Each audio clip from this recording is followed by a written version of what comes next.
estivemos meditando e orando sobre esse nosso encontro aqui. E Deus imediatamente nos colocou ao coração esse texto de Eclesiastes, capítulo 1, e versículo de número 4, que nós leremos esse texto.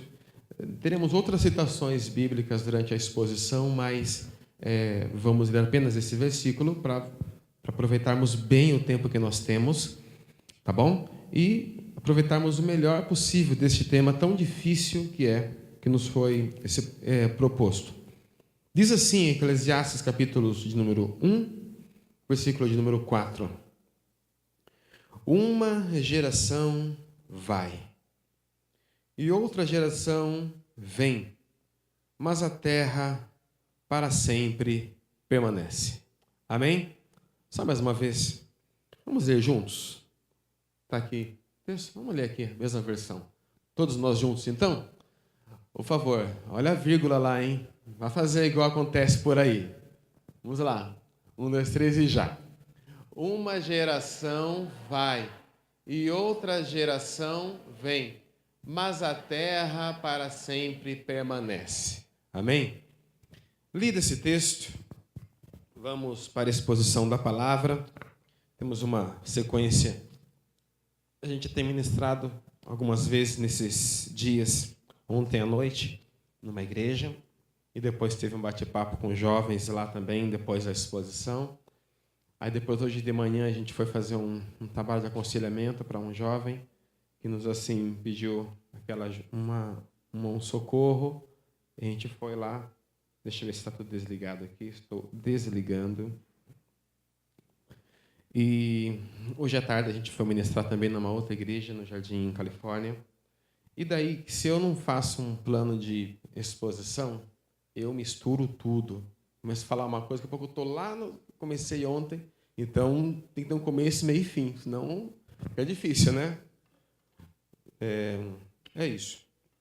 Vamos falar hoje sobre esse assunto que nos foi proposto, que é a questão do mimimi. Deixa eu tirar aqui, que está um pouco pesado, preciso ficar leve. E pesado já basta o discurso. que vai ser. Mas. Então, essa questão do mimimi, nós vamos falar sobre isso nessa noite aqui. São 8h15, Lô?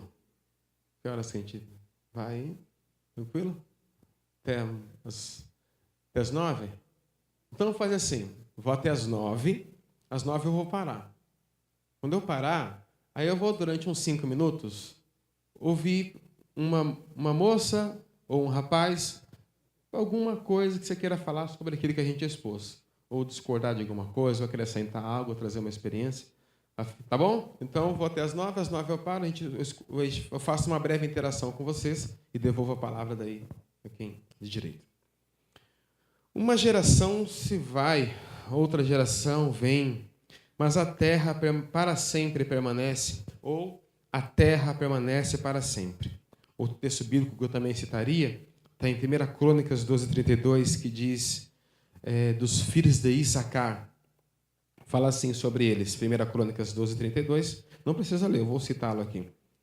E dos filhos de Issacar, 200 de seus chefes, destros na ciência dos tempos, para saberem o que Israel devia fazer. E todos os seus irmãos seguiam suas ordens. Olha isso. Destros na ciência dos tempos. Eles compreendiam o tempo deles. E compreendendo o tempo que eles viviam, eles eram capacitados por Deus para instruir a nação deles. E a nação, percebendo que eles tinham um discernimento espiritual para compreender o tempo deles, seguiam suas ordens. E o último texto, onde Jesus faz uma leitura da sua geração, Mateus 11, 16, 17, que diz assim, Jesus falando, né? A que posso comparar essa geração? São como crianças que ficam sentadas nas praças e gritam umas às outras. Nós lhes tocamos flauta mas vocês não dançaram. Cantamos um lamento, mas vocês não se entristeceram. Mateus 11, 16 e 17. Primeira coisa para nós nessa noite aqui, juventude, primeira coisa, vamos precisar entender o que significa essa palavra geração. O que é uma geração? O que quer dizer essa palavra geração? Vamos buscar entender isso. Tem, pelo dicionário, pelo menos 14 significados para essa palavra. Só 14, né? Só 14. Desses 14, eu vou destacar 3 aqui para entendermos essa ideia. Primeiro sentido de geração. Um grupo de pessoas que vivem a mesma época. Um grupo de pessoas que vivem a mesma época, o mesmo momento histórico. Nós todos aqui somos membros de uma mesma geração. Vivemos uma mesma época, as mesmas tecnologias, os movimentos da ciência e tudo. Segunda definição, diz, geração é um espaço de tempo que dura 30 anos. Diz que é isso também geração. Porque 30 anos, segundo dizem os sociólogos, os antropólogos, é o tempo que é necessário para você se casar, se estabilizar financeiramente, socialmente, constituir sua família. 30 anos é necessário para você fazer tudo isso. E segundo eles, fala que uma geração dura, então, 30 anos. Né? Você viu que se você já passou de 30, não chegou nessa meta, tem que acelerar isso aí, esse processo. Né? Então, e o último significado para a palavra geração é povo ou raça. Isso é importante você entender, para você não achar que Jesus, lá em Mateus 24, 34, ele, depois de falar do sermão profético, ele falou assim, olha, não passará esta geração sem que todos esses sinais aconteçam. Ele deu um sermão profético, falou dos sinais que ocorreriam e falou assim, olha, e fiquem atentos, hein? Não vai passar essa geração aqui, sem que todos esses sinais aconteçam. Os céticos falam assim, tá vendo? Jesus falou que não ia passar aquela geração, dura 30 anos e cadê? Quando aconteceu, ele não voltou ainda para buscar a igreja dele. Mas veja o que Jesus quis dizer com a palavra geração ali, naquele texto ali.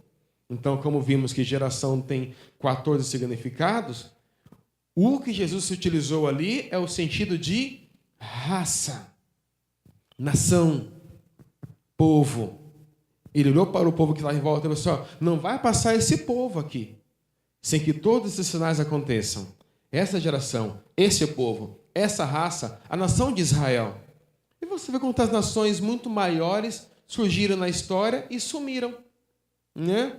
Veja lá, quem você quiser, os filisteus, povos com um armamento bélico muito... O que Israel faz? Mano? Vai para a guerra, soprar buzina em volta de Jericó? Que resistência bélica tem um povo assim? Nenhuma. Agricultura vai vencer fazendo buraco no chão, jogando sementinha ali. Vem a Grécia com Alexandre o Grande, que com 32 anos havia conquistado todo o mundo naquela época, o mundo antigo. Alexandre o Grande sentou triste, chorar, porque não tinha ninguém que o resistisse. Não tinha mais nada para conquistar. Conquistou tudo já. E morreu com 33 anos, dizem, envenenado. Então, Israel está lá. Você abre o jornal, Israel não sei o que tem. Abre o jornal, daqui a pouco, Trump transfere a embaixada americana para Jerusalém. E começa de novo. Então, sempre Israel está nos jornais. Vai ver o tamanho daquele negócio. O tamanho daquela nação. Fala, não é possível. Como que pode um povo desse tamanho, que possa supor tanta coisa? Você vê na escola lá, a questão de Hitler, a perseguição, 6 milhões de judeus, aquela coisa toda. Você abre o jornal, Israel. Jornal Nacional, Israel, tal. Como que pode uma nação ter tanta citação, tanta relevância assim, sendo tão pequena como ela é? Não tem outra explicação. É o que Deus disse. Né? Algumas profecias são específicas. A gente tenta aplicar a nós, tudo bem. Algumas licenças proféticas, vamos inventar esse nome agora. Mas você vê que é específico. 1000 cairão ao seu lado. Todo mundo em volta de Israel. 10.000 à tua direita. Profecia específica para Israel. Mas tu não será atingido. Deus o tempo todo guardando e preservando a nação de Israel. E Jesus falou, olha, e fiquem tranquilos, essa geração não vai passar. Ah, mas o Ahmadinejad falou que ia estourar uma bomba aqui, vai ser papo furado. Não vai. Vai só falar. Por quê? Porque tem a palavra do sul-coreano lá, do Ahmadinejad, e tem a palavra de Deus. Qual vai pesar mais?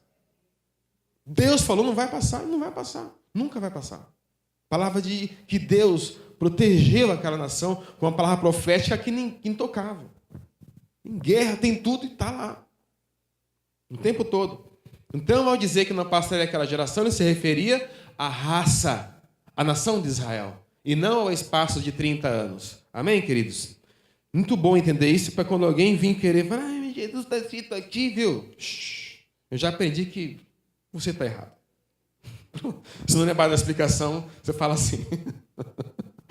Amém. Então, agora a gente precisa conhecer, então, já definimos geração, vamos entender uma outra questão. Nós estamos envolvidos de várias gerações. Nós estamos, assim, mergulhados em várias gerações. E precisamos conhecer as gerações que nos rodeiam, que estão à nossa volta. Eu sou filho de uma mulher que a minha mãe, quando eu nasci, a minha mãe tinha 45 anos de idade. Imagina as tretas lá em casa. Coitada da irmã Dalva. Tadinha. Eu entrando na adolescência, com 15 anos, e ela entrando na senescência. Vivendo dois momentos doidos, assim, no sentido da existência, né? Eu me transformando num menino, num jovem, num adolescente, e ela encurvando, envelhecendo. Claro que dava confusão dentro de casa, é óbvio, né? Então, é um conflito de gerações. E depois meu pai, né, que faleceu esses dias, outro choque de geração. Então é preciso que a gente consiga entender as gerações que estão em nossa volta, né? Que às vezes a gente se comporta como se a outra geração não existisse, né? Lembra quando ameaçaram, quando o WhatsApp ficou fora do ar durante alguns dias aí? Meu Deus! O pessoal foi tudo pro Face. E alguém postou lá, viu? Que estranho, estou numa casa com gente estranha aqui. O lugar é esse? É sua família que está lá. E também a gente não tinha percebido a existência deles, né? Aquela foto que eles colocam, famosa, né? Os netos visitando a vovó. A vovó sentada num canto e os netos todos com o celular na mão. Vários netos, todos com o celular na mão. E a vovó sozinha na sala, né? Então, chega na casa da avó, o que ela faz? Se a avó for esperta e quiser ser percebida, o que ela faz? Troca a senha do Wi-Fi. Na hora, vovó. Vovó, ok, depois do almoço eu passo. Quando eu for, eu vou fazer isso. Depois do almoço eu troco a senha do Wi-Fi aí, tá? Até lá, me dê atenção aqui. Conversa com o vovô. Entendeu essa geração? Gente, que difícil, né? Meu pai, 86 anos, e eu na adolescência, aquela coisa toda. Que difícil. E Jesus identificou a geração dele. Ele falou assim, a minha geração, agora a geração que ele usou ali, eram os contemporâneos dele. Entendeu? Já não é mais a raça, agora é aqueles que estão ali em volta.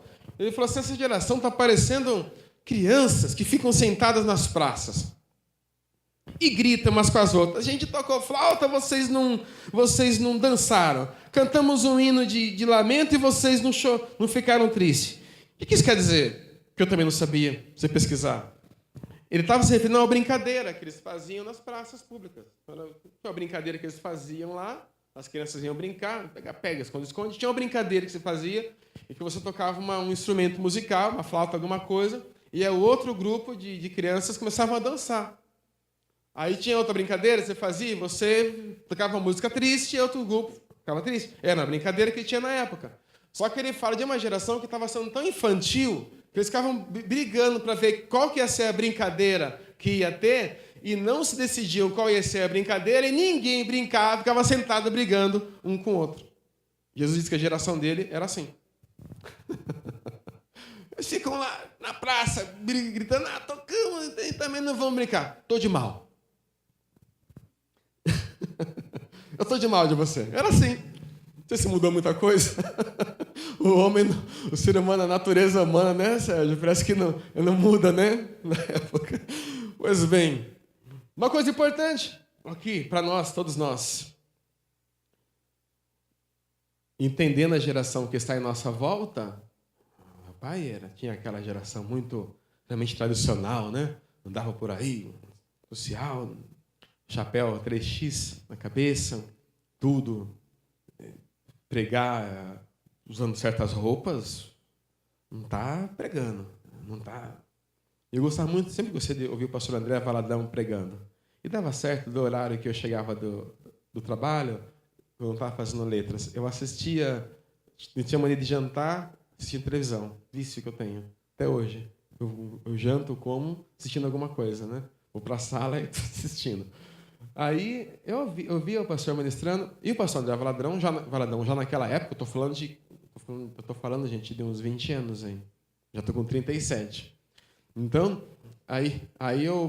ele pegava usando camiseta. Sentado na sala, eu jantando, e meu pai parou atrás de mim, tradicional, aquela coisa toda e tal. Ele falou assim, e pensa que está pregando. Assim, e para ele, com camiseta não se prega, né? Sabe, com terno e gravata, né?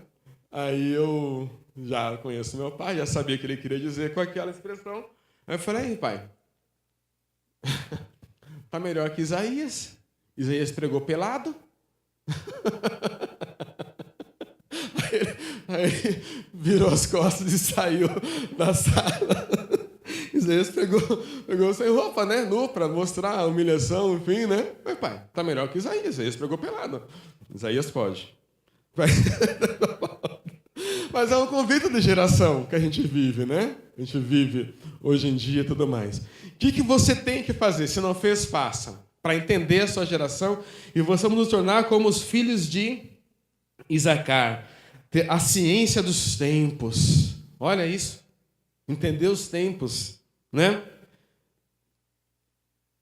Entender o que aconteceu de relevante na década que você nasceu. Já fez essa pesquisa? Eu fui fazer. Década de 80. Olimpíadas em Moscou.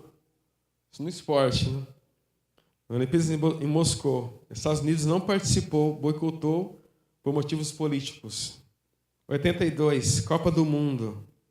Na Espanha, a Itália ganhou. 84, Olimpíadas de novo. Los Angeles, Jogos Olímpicos de Los Angeles, Estados Unidos. 86, Copa do Mundo de novo. No México, Maradona, ganharam. Seleção da Argentina. 88, as Olimpíadas de Seul, na Coreia do Sul. Isso nos esportes. Na ciência, agora está entrando na nossa... A gente está chegando. Tudo isso para entender o mimimi, né? Na ciência, na década de 80, foi publicado uma tecnologia para redes locais chamada Ethernet. E-T-H-E-Net. Já dá para perceber o que vai acontecer dali, né? Em 80. Primeira videoconferência na história das comunicações. Você conversa hoje pelo WhatsApp, em vídeo com qualquer pessoa. Eu estava quase nascendo, era a minha década aqui. 81, a nave espacial Columbia faz seu primeiro voo. 83, uma empresa chamada Apple lança um computador chamado Macintosh. Ele é enorme, um negócio que ocupava acho que uma sala inteira, aquele ali. Em 83, os pesquisadores Luke Mattiner e Robert Gallo identificaram um vírus chamado AIDS. Olha, década de 83, 80. 84, nasceu o primeiro bebê de proveta no Brasil. Primeiro bebê por inseminação artificial no Brasil. Em 84, nasceu o primeiro bebê de proveta na Austrália. Depois, Brasil. 85, descobriram um buraco na camada de ozônio.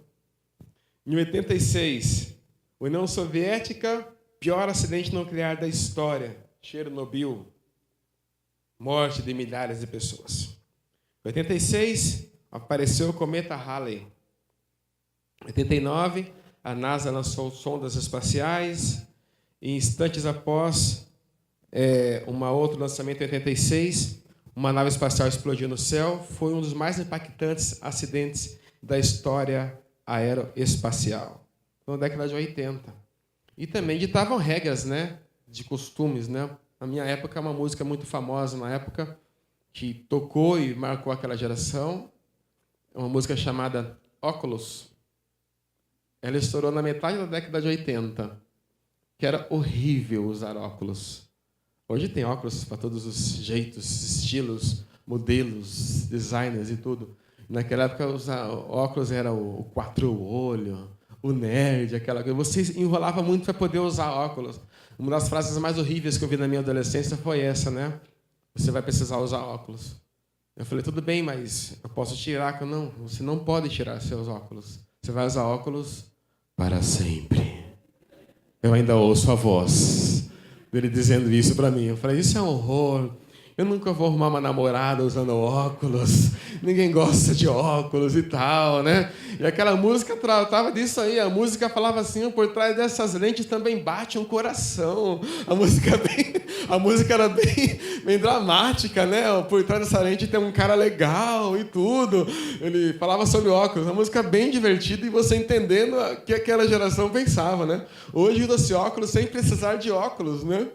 Sem grau até, porque a estética, né? Mas é bonito, e é bonita mesmo, né? Eu não quero deixar de usar óculos, né? Alguém falando, por que você colocou um óculos com lentes tão grandes para te enxergar melhor? Né? Enfim. Aí chegou a década, está chegando a década de 90, né? Começou agora as questões transgênicas, alimentações e tudo mais. Em 95 chegou a Microsoft. Em 95 também, testes nucleares. Em 95, os caras conseguiram fazer um clone, gente, de uma ovelha chamada Dolly. Não era o Guaraná, era o nome da ovelhinha lá, Dolly. Os caras fizeram. Eles fizeram no laboratório, eles fizeram um bicho. E foram avisar 7 meses depois que estava feito. Né? Imagine criar um ser vivo no laboratório, isso foi um escândalo na época, enfim. Quanta coisa. E em 97 foi lançado o primeiro DVD. Não, é isso. DVD, né? Você vai gravar DVD? Quem grava DVD hoje, não? Eu chego na igreja, vejo os irmãos que vendiam DVD, né? E daí tem até os DVDs de pregação, de culto, tudo lá estocado na DVD. Como é que não dá essas coisas, né? Não, tem que deixar para vender. Quem vai comprar o DVD? Quem tem DVD em casa, né? Você tem, Lu? Você tem, Lu? Você compra DVD? Meu Deus. Olha o conflito de geração aí, ó. Compra também? Mas alguém compra DVD aqui? Não, né? Mas você dá as mãos aí, já pode se abraçar aí. Ai, Jesus. Em 98 foi lançada, então, uma empresa que é famosa até hoje, chamada Google. Chegou o Google. Ufa! E a Sofia agora aprendeu a perguntar as coisas para o Google. E não é coisas que eu pergunto só para sacanear o Google, ver se ele sabe realmente responder. Então, era que eu pergunto para ele, quem foi que nasceu primeiro, se foi o ovo, se foi a galinha, e ele responde direitinho. Segundo a linha de teoria exposta e tal, diz que quem nasceu primeiro foi a galinha, na voz do... Ele responde tudo. Não tem nada que ele não responda, né? E aí isso criou, essa tecnologia, ela vem moldar o nosso comportamento. Ela moldou. Ela não somente mudou, como moldou o comportamento dessa atual geração, né? Então, tem hora, isso criou termos, linguagem, tanto que às vezes até para entender, muitas vezes eu lidando com adolescentes e jovens, né? Às vezes tem que ir para o Google para entender o que é aquela expressão que ele usou está querendo dizer. Não sabia o que queria dizer a expressão, o que eles falavam? Chavão. Usava a expressão. Eu vi uma moça usando essa expressão, chavão para um rapaz. Eu falei, mas o que é um chavão? Né? Aí fui descobrir que chavão quer dizer um problema, perigoso, chave de cadeia. Falava assim, entendeu? Uma coisa tão perigosa que é perigoso até você ir preso. Algo assim. Então, você vê que tive que buscar para entender o que queria dizer aquela expressão que aquele adolescente tinha usado perto de mim. Realmente não sabia. Então, veja, gente. O Google agora virou um grande parceiro, né? Um trabalho. Eu vejo até o irmão pregando, vai definir uma palavra, Wikipédia. Eu vejo esse irmão pregando um culto sério. Eu acho que era sério. Ele citou a pesquisa que ele fez no Wikipédia. E cá para nós, gente. Você sabe que você não pode fazer nenhuma pesquisa séria no Wikipédia, né? Você faz isso. Isso é basilar, né? Nós sabemos disso. O irmão, tadinho, bem mais experiente, talvez, falou, tô abafando, vou citar o Wikipédia como minha fonte. Cita qualquer coisa, menos Wikipédia, né? Porque deprecia o sentido do que ele está trazendo. Porque no Wikipédia qualquer pessoa pode escrever nele, né? Não tem que ser especialista em nada. Você pode chegar lá e definir um termo lá do seu jeito. O irmão não sabia disso. Acho que ele descobriu o Google ontem. Então ele falou, responde tudo, não vou nem ver mais dicionário, eu só vou ver por aqui mesmo. Né? Então, gente, a tecnologia chegou, foi vindo, e isso acabou agora moldando o nosso comportamento. E é um choque. Eu ainda encontro na igreja. Uma vez eu entrei numa reunião, num culto que eu estava passando no culto, e vi o superintendente da escola dominical, daquela igreja que eu passei para levar alguma coisa, e sentei para ficar observando. Eu gosto muito de ficar observando. Estava criticando o uso da Bíblia no celular. Isso não tem 3 anos. Quer dizer, não dá mais tempo de você fazer isso. Né? E teve um caso que a minha esposa e eu pegamos de um obreiro que chegou num certo problema que ele teve num grupo de WhatsApp. Ele chegou a proibir os jovens e adolescentes de usarem o WhatsApp. É isso, irmã Rosana? É tão perto. Se você vê, como que você vai proibir isso? E quando eu me posicionei contra, no final, pastor, o senhor está ficando doido? Como você vai proibir jovens de usar um WhatsApp, aquela coisa? Até eu preciso usar também, muita coisa tal, né?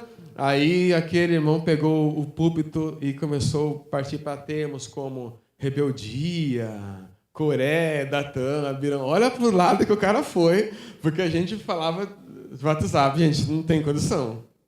Né? E não tem essa coisa, a pessoa fala Facebook, alguém fala assim, Facebook, rede social. Ele fala assim, estraga as amizades. Não, o Facebook não estraga a amizade de ninguém. O negócio é que não estão sabendo usar o Facebook do jeito certo. Nem as redes sociais. Não sabem usar. Tem gente que cobra pensão pelo Facebook, que eu já vi. Põe a foto do cara lá. Aqui, ó, tá devendo a pensão aqui. É assim que faz?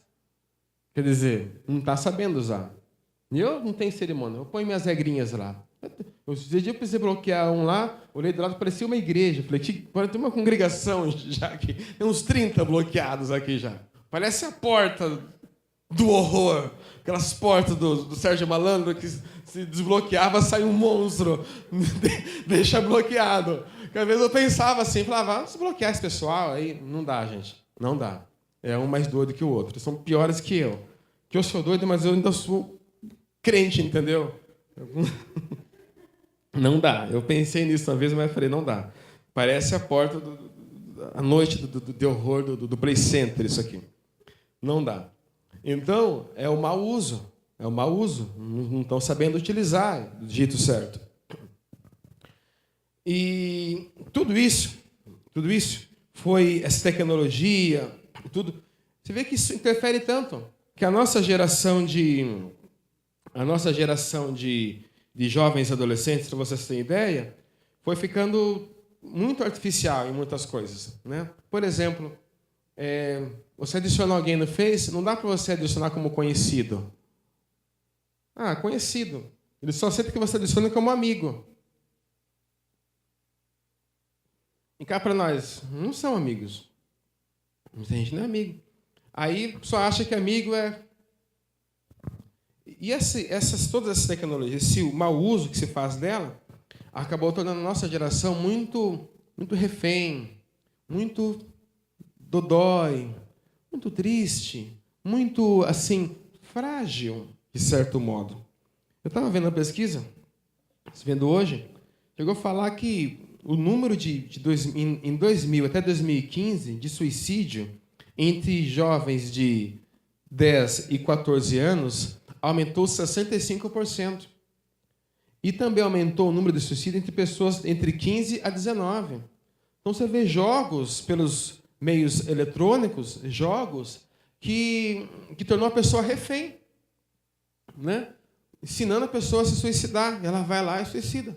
Outra brincadeira que eles estavam fazendo esses dias que eu vi na rede social, encosta um na parede e põe a mão em cima do coração do outro e aperta, claro, vai faltar ar, a pessoa perde o ar e volta.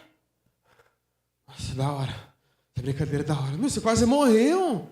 Que brincadeira que é essa?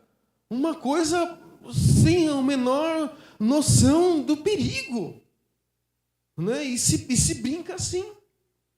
Né? E quantos adolescentes e jovens refém disso tudo? E acaba com essas brincadeiras se tornando refém.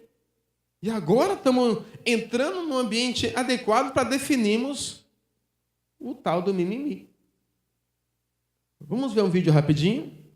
E agora a gente vai entender, dentro desse contexto que colocamos até aqui, esse sentido dessa palavra, e vamos continuar, que ele vai dar uma definição. Nós vamos descobrir que é uma palavra de uma origem, há uma polissemia aqui, né? Há uma palavra polissêmica, uma palavra que tem vários significados.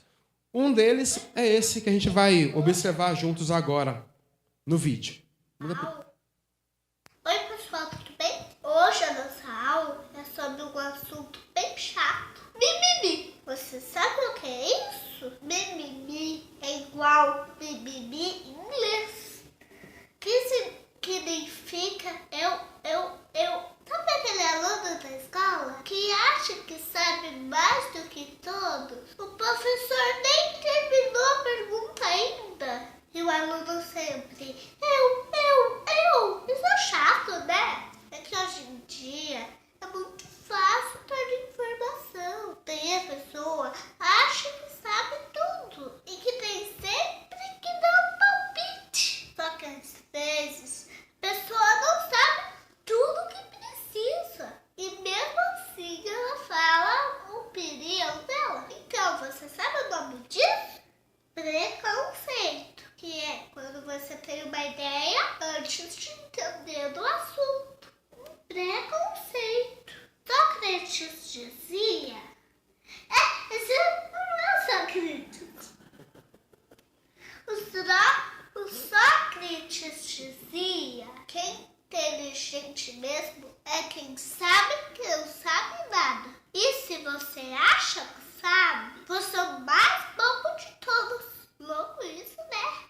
Então, se você quiser fazer um comentário, antes passe ele pelas 3 peneiras. A da verdade, você tem certeza que isso é verdade? A da bondade, será que você não vai magoar alguém com isso? E a da necessidade, você precisa mesmo falar isso agora? Se ficar em dúvida, espere. Aí você fala quando alguém pedir sua opinião. Tá bom? Muito obrigada por assistir meu vídeo. Se inscreva no meu canal.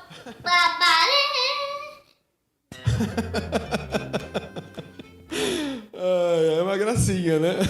Eu já me inscrevi no canal dele. Ai, Jesus. Eu achei ele uma gracinha. Falei, eu vou compartilhar com eles esse vídeo. Então, uma das definições que ele coloca é essa. Eu, né? Me. Que é um dos sentidos, né? Um dos significados dessa palavra. Alguns acham que tudo é com ele, né? Tudo é com ele, enfim. Mas mimimi também pode ser aquela, como eu te falei, uma palavra polissêmica, que tem vários significados. Você também é aquela pessoa que sempre arruma uma desculpa para não fazer uma coisa que precisa ser feita. Ela sempre tem um mimimi, uma desculpa, uma explicação para não fazer o que ela sabe que tem que ser feito, né? Filha, comprar um pão na padaria? Não, vamos comer torrada hoje. Só para esquentar o pão de ontem, passa a manteiga aí e tal, né? Sempre uma desculpa para justificar. Tem que ser feito e dar uma desculpa. Ele tem uma capacidade incrível de dar uma desculpa, né? Para não fazer o que tem que ser feito. Sempre tem um mimimi, um comentário a mais. Nunca obedece sem trazer uma legenda, uma frase, alguma coisa. Tem que dizer alguma coisa, né? Depois, a questão do... Então, é uma pessoa que fala demais, né? Mimimi, fala demais. Mimimi. Mas também, essa é a que eu encontro no meu dia a dia, de modo mais, assim, enfático, é porque o mimimi, ele não chega a ser um choro. Mas o mimimi, ele é um pré-choro. Parece que é aquele murmurilho, aquela manha, aquela pessoa manhosa. Então, o mimimi, ele antecede o choro. Às vezes não vem, mas... aquela, sabe? Então, definimos então, o mimimi como a pessoa... uma pessoa, um mimizento, eles falam, né? Mimizento. Essa pessoa cheia de mimimi. Pessoa manhosa, que chora por qualquer coisa. Frágil demais. Muito frágil, muito frágil. Frágil demais. O som mimimi lembra alguém que está começando a chorar. Começa com um mimimi, né? Fala demais. Infantil demais, né? E agora eu vou destacar. Então você vê que nas redes sociais que a gente tanto utiliza, o mimimi, essa coisa de tal, denuncia muita coisa a nosso respeito, né? Muita coisa a nosso respeito ele denuncia. Primeira coisa, nossa carência, passamos a depender cada vez mais das palavras elogiosas dos outros. A gente quer ser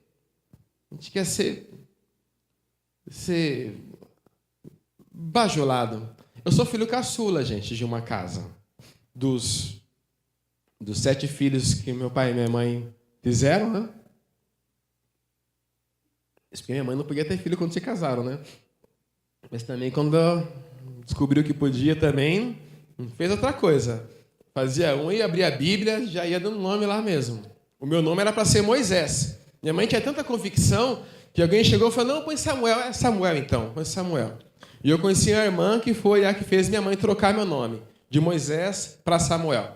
A frase que ela disse foi essa, põe Samuel, irmã Dalva, Samuel é mais bonito. E ela colocou Samuel.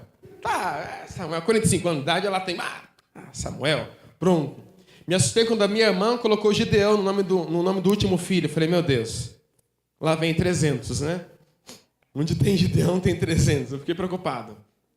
Quando, geralmente, o nome do primeiro era Gideão, né? Os casais antigos. Colocava Gideão, a mulher já falava, meu Deus, ele escolheu Gideão. Então, gente, se você faz isso que eu vou dizer agora, não vem aqui atacar vocês. Sem mimimi, por favor, tá? Mas é uma carência de elogios. Você encontra geralmente no Face um post assim: quero agradecer a todos que se lembraram de mim no dia do meu aniversário. Eu nem sabia que era seu aniversário. E sinceramente não me acrescentou nada. Não mudou a minha vida, sabe? Eu postei alguma coisa hoje lá que falava assim, olha, para todo mundo que esqueceu o aniversário, tá aqui um parabéns eterno. Eu coloco um parabéns. Aí quem se esqueceu já coloca embaixo, parabéns. Foi mal, desculpa, parabéns, tal, né? Aí vem outras, parabéns. Geralmente no meu aniversário eu me escondo, né? Ninguém me acha no meu aniversário, né? Então eu tiro um período para ficar quieto. É gostoso, né? Ser lembrado por alguém, mas é gostoso quando isso soa de modo natural, não é mesmo? Você não sabe, seu aniversário, isso dá. Não porque você está cobrando Não sei se não é melhor uma coisa espontânea, que parte do coração de alguém para você, ou alguém, você falar, tal, fica até sem graça, né? Você fica até então melhor que soe do modo mais natural possível, né? Então, isso também denuncia a nossa carência também amorosa. Nossa carência amorosa. E tem gente, por exemplo, que quer arrumar um namorado, quer ter um namorado. Por quê? Porque a outra pessoa tem. Não, porque ela tem, eu também tenho que ter. Ué, porque ela tem, você tem que ter também. Você está pronto para ter um namorado, para ter uma namorada? Não está cuidando nem de você direito? Né? Eu tenho que ter. Será que tem que ter mesmo? Então, é uma carência amorosa que a gente fica tentando suprir. É o momento certo? Esse dia uma moça de 15 anos escreveu para mim. Uns 15 anos escreveu lá. Ah, moça, olha para mim que eu acho que eu estou encalhada. Pelo amor de Deus, não. 15 anos encalhada. A minha irmã com 40 tá o quê? Naufragou já o Titanic ali, né? Não tem esperança mais ali, né? Então, tem um momento aí, né? Uma carência amorosa. E algumas pessoas, eu acho curioso, eu tive um casal que eu conversei um tempo atrás com eles, pra vocês terem ideia, depois que o rapaz se casou com a moça, ele virou outro cara. Ele virou outra pessoa. Outra pessoa. Que às vezes a vontade de você agradar o seu cônjuge é tão grande, seu futuro cônjuge é tão grande de se agradar, que o namorado quer se agradar, né? Quer estar bonito, quer estar impecável, se preocupa com tudo, se preocupa com o hálito, não quer nem comer perto do outro, pode descobrir que você come. Que vai que ele fale que você está com o dente sujo. Sei lá, aquele feijão preto, aquela feijoada assim. Os casados dão risada, mas os solteiros... Deus o livre, está repreendido. Né? Se te ligar 3 horas da manhã em casa, ele te liga e ele fala assim, oi, amor, você estava dormindo? Não, estava acordada. Ele não pode saber que estava dormindo. Você não dorme. Vai saber, vai descobrir que eu estou dormindo. Ué, não é normal dormir? Né? Às vezes, aí vai na casa da namorada, os homens agora, né? Vai fazer o xixi no banheiro, mira certinho, na beiradinha, para não fazer barulho. Bem na beiradinha. Porque você vai sentar na privada. Vai descobrir o que eu estou fazendo aqui. Um cuidado, né? Para não desagradar, né? Depois que casa, com a porta aberta mesmo, sentada lá, amor. Ô, amor, faz aí, esse arroz aí. Que cena é essa? Que horror! Não edifica ninguém, mano. Já foi. Não tá nem aí mais. Não tem...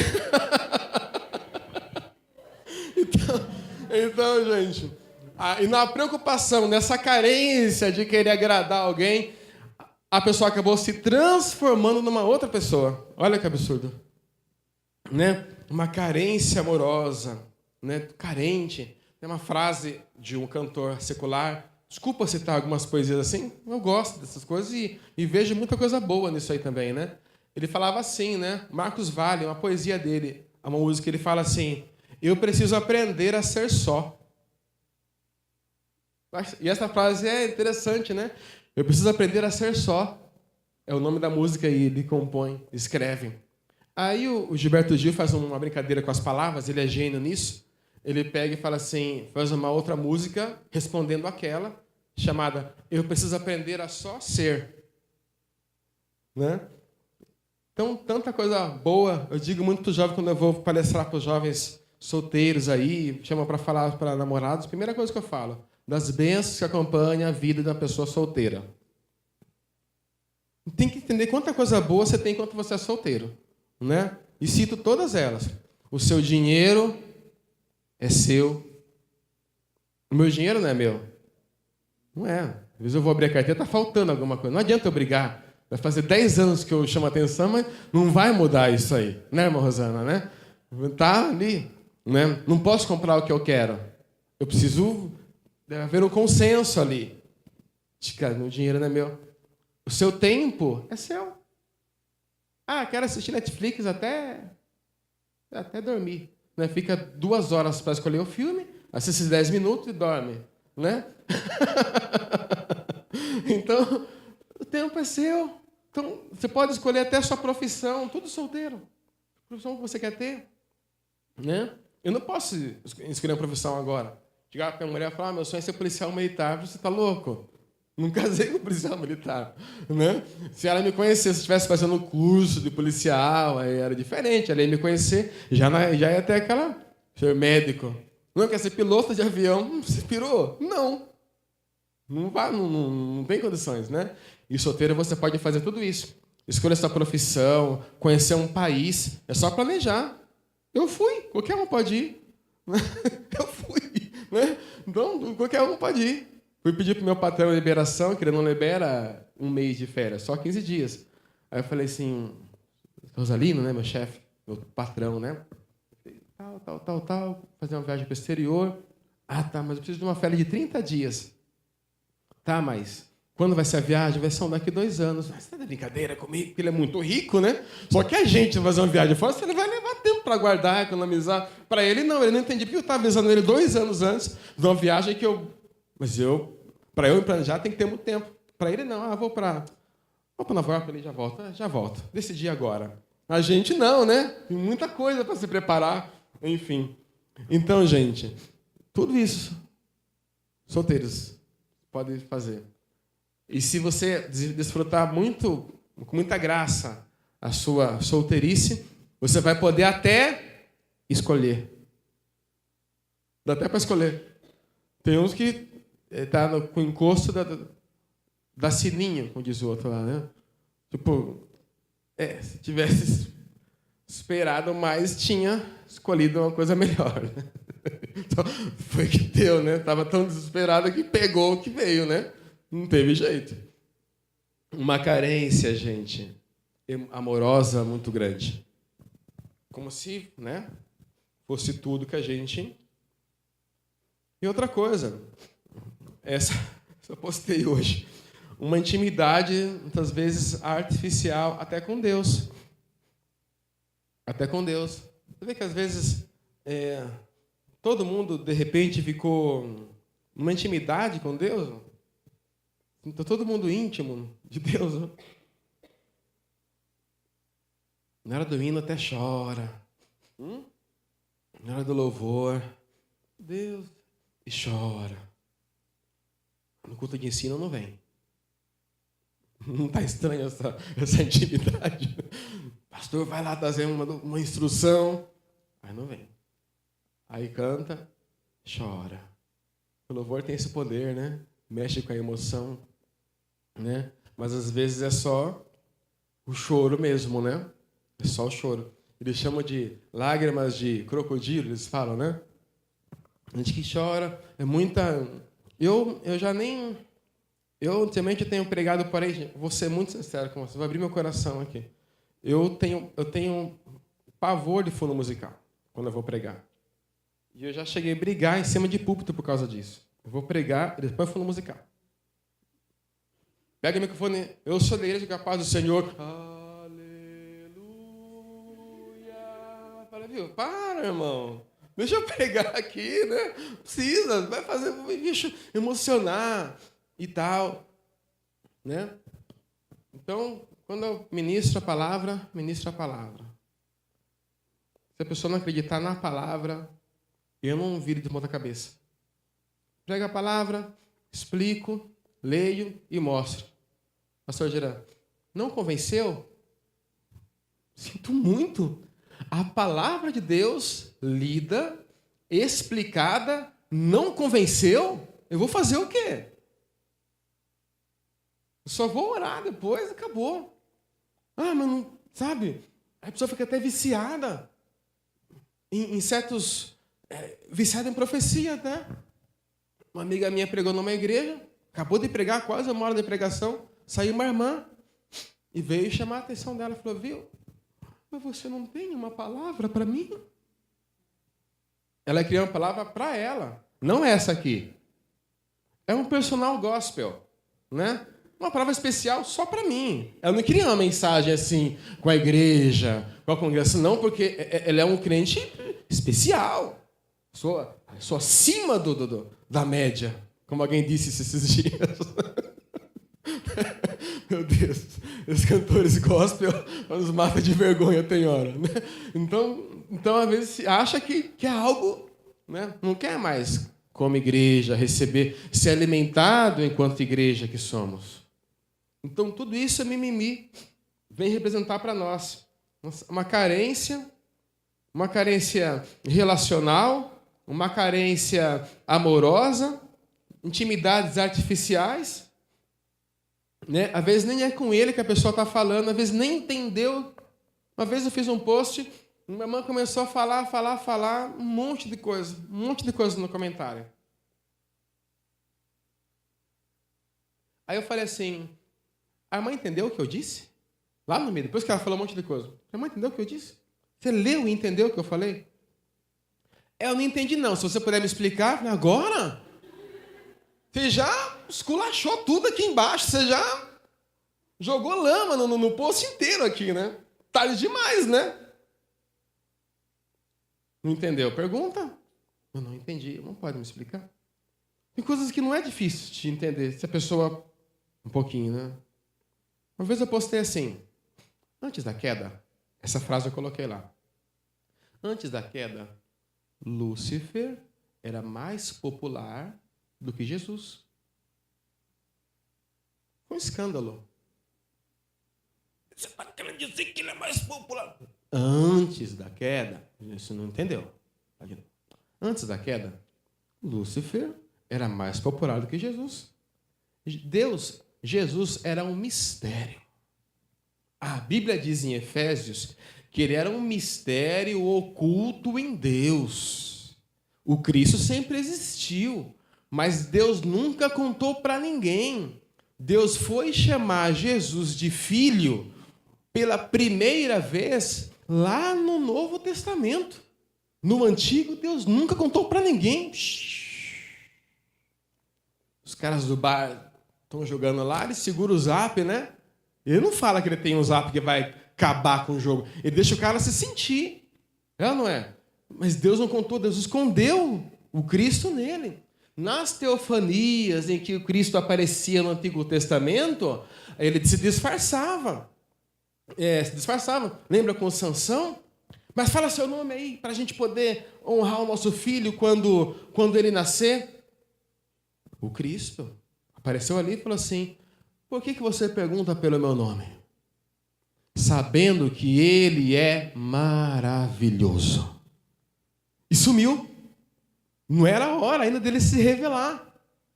Então, era um segredo. Era um segredo que Deus tinha, que um dia, no tempo certo, na hora certa, Deus revelaria ao mundo o filho que ele tem, o verbo se faria carne, morreria, tal. E aí, destruiria o inimigo e tudo. Então, aonde que está a heresia em se dizer que antes da queda... E o Lúcifer estava com 1/3 de seguidores no Instagram dele lá em cima já. Eu estava com 1/3, já tinha 1/3, já curtia direto as ideias dele. E quando ele caiu, já tinha um monte de seguidor. E Jesus? Nenhum. Ninguém sabia que ele existia. Ele vem à terra, faz sobe. Quando ele está voltando, lembra do salmo profético? Falava assim, levantai, portais eternas, vossas cabeças, e deixa entrar o Rei da Glória. Como assim, Rei da Glória? Ele está aqui. Tem outro? Olha a confusão do salmo. Como deixa entrar o rei? O rei não está aqui o pai. Não, deixa entrar o rei. O Senhor forte, ele é o Rei da Glória. Ele entra triunfante. Amém? E eu queria terminar com essa leitura de Efésios. Olha que legal. O tratamento bíblico para mimizentos, né? Ele designou uns para apóstolos. A igreja agora tratando, porque aqui fala da nossa maturidade. Nossa maturidade. Ele mesmo deu uns para apóstolos, outros para profetas. Efésios 4, versículos 11 até o 16. Eu vou ler com vocês, vamos ler junto? Porque aqui é o antídoto final. Esse é o Efésios 4, versículos 11 ao 16. Aqui é é o remédio bíblico para tratamento dos mimizentos. Olha lá. E ele mesmo, o dono da igreja, né? Pai, dê uns para apóstolos, outros para profetas, e outros para evangelistas, e outros para pastores e doutores. Versos 12. Querendo, olha o que ele quer. Olha o que é que ele quer. Ele quer o aperfeiçoamento dos santos para a obra do ministério, para a edificação do corpo de Cristo. 13. Até que, olha aí, não chegamos lá ainda. Não chegamos lá ainda. Mas um dia nós não seremos mais mimizentos, né? Acho que todos nós somos um pouco mimizentos, viu? Em alguma coisa. Em alguma coisa a gente sempre acaba sendo, né? Mas olha lá. Até que todos cheguemos à unidade da fé, ao conhecimento do Filho de Deus, a varão perfeito, à medida da estatura completa de Cristo. Estamos amadurecendo, para que não sejamos mais mimizentos. Ali? Não sejamos mais mimizentos, mais meninos inconstantes, levados em roda por todo o vento de doutrina. Ah, essa igreja aqui, a líder falou tal coisa para mim, o líder falou tal coisa, eu vou para outra. Lá é mais light, né? Todo vento de doutrina, pelo engano dos homens que com astúcia enganam fraudulosamente. 15. Antes, aqui termina a leitura, vou terminar na vírgula mesmo. Antes, porque ele vai mudar totalmente o assunto. Seguindo a verdade em caridade. Olha o que ele fala agora. Cresçamos em algumas coisas, né? Eu vou crescer no meu ministério aqui, no que eu trabalho, no que eu estou fazendo, né? Cresçamos em tudo. Em tudo. Naquele que é a cabeça. Quem é ele? Cristo. Amém? Que a gente possa caminhar juntos para uma vida cristã. Para uma vida cristã extremamente abençoada por Deus. Eu disse aqui o 16 aqui também, que ele fala assim: dele todo o corpo, ajustado, unido pelo auxílio de todas as juntas, cresce e edifica-se a si mesmo em amor, na medida em que cada parte realiza a sua função. Amém, gente?